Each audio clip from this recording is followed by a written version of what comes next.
होळी येत आहे लवकरच आणि तुम्हाला मऊ लुसलुशीत गुबगुबीत आणि तीही चण्याची डाळ न वापरता मुगाची डाळ वापरून आज आपण मऊ अशी गुबगुबीत काठापर्यंत पुरण जाणारी अशी पुरणपोळी बनवलेली आहे। खूप छान लागते ही आणि मऊ तर तुम्ही बघू शकतात आणि पचायला अगदी हलकी आहे। तर तुम्ही सुद्धा या होळीला नक्की बनवून बघा। तर नमस्कार, मी अनिता केदार रेसिपीज मराठीमध्ये तुमचं मनापासून स्वागत आहे। तर चला बघूया आज आपण मऊ लुसलुशीत गुबगुबीत मुगाच्या डाळीची पुरणपोळी। होळी जवळच आली आहे आणि मी आधी चण्याच्या डाळीच्या 2-3 प्रकारची पुरणपोळी दाखवलेली आहे। अगदी तेल पोळी एकदम छान आणि बऱ्याच साऱ्या कमेंट आहेत की खूप छान पोळ्या झाल्या। तर आज आपण बनवणार आहोत हलकी पुलकी पचायला अशी मुगाच्या डाळीची पुरणपोळी। तर इथे मी 200 ग्राम मुगाची डाळ घेतली आणि त्यासाठी 200 ग्राम गूळ घेतला आहे। अगदी झटपट आणि छान होतात आणि वाटतही नाही की हा मुगाच्या डाळीच्या पुरणपोळ्या आहे।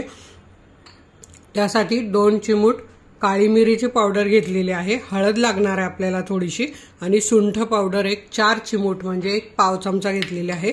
थोडंसं मीठ लागणार आहे आणि पीठ भिजवण्यासाठी तेल लागणार आहे। तर इथे मी गव्हाचं पीठ घेतलं, एकदम बारीक चाळणीने, हे बघा बारीक चाळणीने चाळून घ्यायचं किंवा पातळ साडी असेल कॉटनची किंवा साडी ओढणी असेल त्याने सुद्धा चाळून घेतलं तर पोळी खूप छान मऊ होते। इथे मी 2 वाट्या कणिक घेतली आहे, तर आपल्याला 1.5 वाटी भिजवून घ्यायची आहे आणि अर्धी वाटी आपल्याला लावायला ठेवायची आहे। तरी बघा अर्धी वाटी अशी लावायला ठेवूया। पण सर्वात आधी आपण डाळ शिजत घालूया। तर ही मी डाळ कुकरमध्ये घालते आणि स्वच्छ 2 ते 3 वेळा धुवून घेते। आणि ही वजनी म्हणाल तर 200 ग्राम मुगाची डाळ आहे आणि 200 ग्राम गूळ घेतलेला आहे आणि 200 ग्राम गव्हाचं पीठ आहे, 1.5 वाटी म्हणजे। तर आता आपल्याला यात एक 2.5 वाट्या पाणी घालून घ्यायचं आहे, कारण आपल्याला कटाची आमटी बनवावी लागते, त्यासाठी पाणी लागतं। जर तुम्हाला कटाची आमटी बनवायची नसेल तर 2 वाट्यांमध्ये सुद्धा होतं, कमी पण पडायला नको। तर हे बघा 2.5 वाट्या मी पाणी घातलेलं आहे। आता यात आपल्याला घालायची आहे चिमूटभर हळद, रंग छान येतो पुरणाचा। अगदी पुरणात चिमूटभर मीठ घालून घेऊया आणि 1 चमचाभर तेल घालून घेऊया आणि आता ही डाळ आपण एक 3 शिट्ट्या शिजत ठेवूया आणि 3 शिट्ट्या करून घेऊया। गॅस हाय मीडियम ठेवायचा आहे आणि 3 शिट्ट्या करून घ्यायच्या आहेत। तर ही गॅसवर ठेवूया आणि डाळ शिजेपर्यंत आपण पीठ भिजवून घेऊया। आता या पिठात पण आपल्याला घालायचे आहे 2 चिमूट हळद, म्हणजे पुरणपोळीचा रंग छान येतो। चवीप्रमाणे घालायचं आहे मीठ, हे बघा अर्धा चमचा मीठ लागणार आहे आणि एक 3 चमचे तेल लागणार आहे। तर हे बघा असं 3 चमचे तेल घालायचं 1.5 वाटी पिठासाठी, म्हणजे कणिक छान मऊ होते। आणि आता आपल्याला ही छान अशी मळून घ्यायची आहे, सगळं हे मिक्स करून घ्यायचं साहित्य। तर इथे बघा सगळं मीठ हळद असं पिठाला लावून घेतलेलं आहे, तेल। आता आपण हे थोडं पाणी घालून याचा गोळा बनवून घेऊया। आधीच जास्त पाणी घालायचं नाही आणि पीठ पातळ नाही करायचं, मध्यम करायचं आहे, जास्त घट्ट पण नाही आणि जास्त पातळ पण नाही, असं घट्ट आपल्याला गोळा मळून घ्यायचा आहे।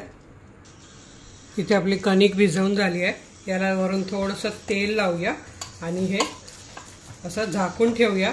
एक साधारण 30 ते 40 मिनिटं आपल्याला हे अर्धा तास तरी भिजलं पाहिजे। अर्धा तासापेक्षा अगदी 1 तास भिजलं तरी तुमची पोळी छान मऊ होईल। आता हे आपण झाकून ठेवूया। आता इथे तुम्ही बघू शकता आपली डाळ एकदम छान शिजलेली आहे। आता आपण ही गाळून घेऊया, म्हणजे आपल्याला त्याचं पाणी मिळेल कटाच्या आमटीसाठी। तर हे बघा या गाळणीवर पुरणाची अशी गाळून घ्यायची आहे आणि छान याचं पाणी निथळून घ्यायचं आहे। असं पाणी छान डाळ हलवत याचं पूर्ण पाणी आपल्याला काढून घ्यायचं आहे।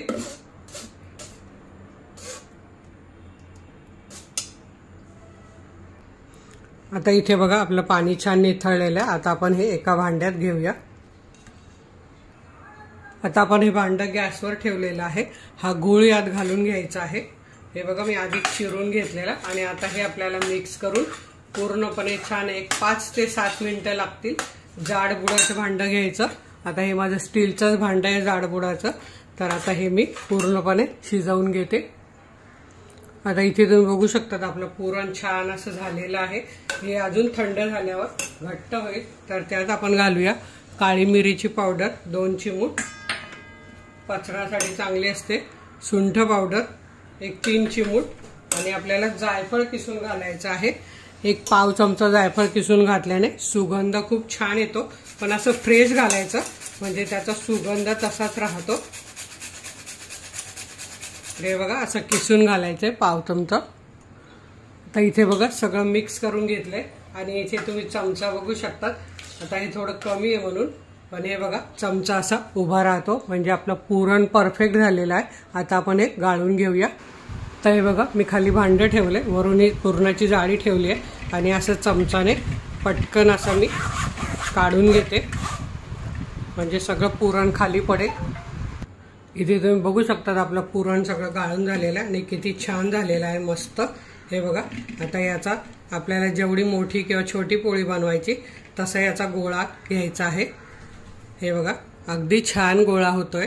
तर आता आपण पोळी लाटायला सुरुवात करूया आणि ही गाळणी पण पाणी घालून धुवून घ्यायची आणि हे पाणी कटाच्या आमटीला घालायचं। आता इथे आपल्या पुरणाला पण अर्धा तास झालेला आहे।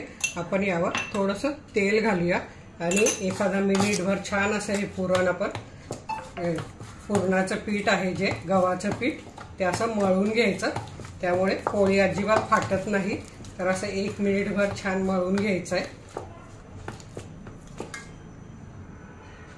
आता इथे बघा आपल्याला पुरण जास्त घ्यायचं आणि वरचं पीठ कमी घ्यायचं। 1 छोट्या लिंबा एवढा गोळा घेतलाय आणि मोठ्या लिंबा एवढं पुरण घेतलेलं आहे। आता ह्या पुरणाचा आपल्याला आधी असं गोलाकार करून घ्यायचं आहे। हे बघा छान मळून घेतल्यामुळे पीठ बघा कसं छान झालेलं आहे। आता यात आपल्याला हा गोळा घालून घ्यायचा आहे जो आपण पुरणाचा बनवलेला तो, आणि असं वरती ओढायचं आहे हे आणि पुरण अंगठ्याने आत दाबायचं आहे। हे बघा म्हणजे पूर्ण छान असं सगळीकडे लागतं। हे बघा आता हे वरचं असं इथे दाबून द्यायचं आहे आणि आता असा गोल बनवून घ्यायचा आणि दाबून घ्यायचा म्हणजे सगळीकडे पुरण लागतं। हे बघा आणि आता आपल्याला ही पोळी लाटून घ्यायची आहे। यावर पीठ लावायचं आहे। आधी हाताने अशी सरळ करून घेतली ना की म्हणजे सगळीकडे पुरण लागतं आणि काठ लाटून घ्यायची आहे आधी। आता इथे आपण पोळी लाटून घेऊया। तर आधी असे काठ लाटून घ्यायचे हे बघा आणि अशी छान अशी बघा कडेपर्यंत पुरण जातं छान आणि कडेला पण पोळी जाड होत नाही आणि छान अशी पोळी लाटली जाते। हे बघा सरसर लाटली जाते। तर पीठ बारीक असेल तर तुमची पोळी कधीच फाटणार नाही। आता आपण थोडंसं अजून पीठ लावून घेऊया खाली आणि वरती म्हणजे पोळी सरसर सरकते। हे बघा आणि छान लाटली जाते।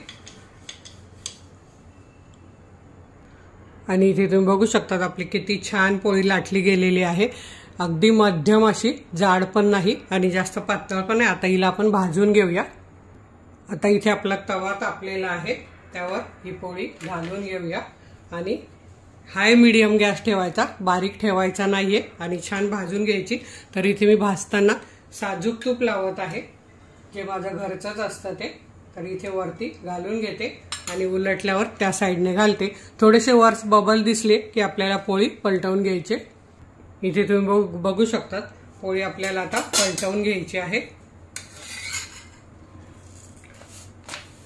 हे बघा छान अशी पलटवून झालेली आहे। आता वरच्या साईडने पण आपल्याला तूप लावून घ्यायचं आहे।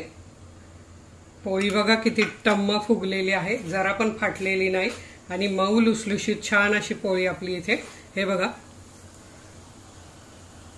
अशी टम्म पोळी फुगलेली आणि मऊ लुसलुशीत पाहिजे आणि तुम्ही जर असं माझ्या पद्धतीने केलं तर नक्कीच तुमच्या पोळ्या अशा टम्म फुगतील।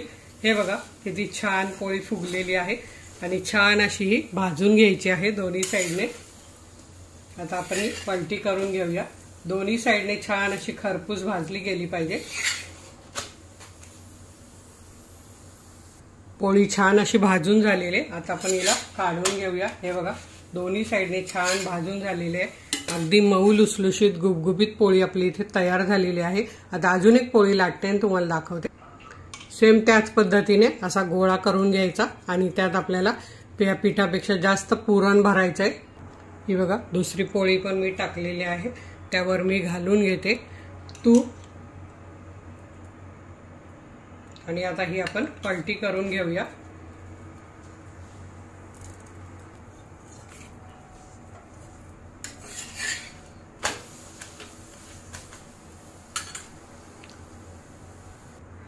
पोळी कशी फुगली पाहिजे तर अशी टम्म फुगली पाहिजे। हे बघा किती छान मस्त गोल गरगरीत आणि टम्म फुगलेली मऊ लुसलुशीत अशी पोळी पाहिजे, म्हणजे खायला मज्जा येते। तर आपल्या इथे मस्त मऊ लुसलुशीत गुबगुबीत पूर्ण काठापर्यंत पुरण, हे बघा पुरणपोळी अशी मस्त तयार झालेली आहे। तुम्ही सुद्धा ह्या होळीला मुगाच्या डाळीची पुरणपोळी नक्की बनवून बघा। व्हिडिओला लाईक करा, आपल्या मित्रमैत्रिणींना शेअर करा। वेळात वेळ काढून व्हिडिओ बघितल्याबद्दल तुमचे मनापासून धन्यवाद। अशाच माझ्या छान छान रेसिपी बघा, बनवा, खा आणि हेल्दी राहा। धन्यवाद।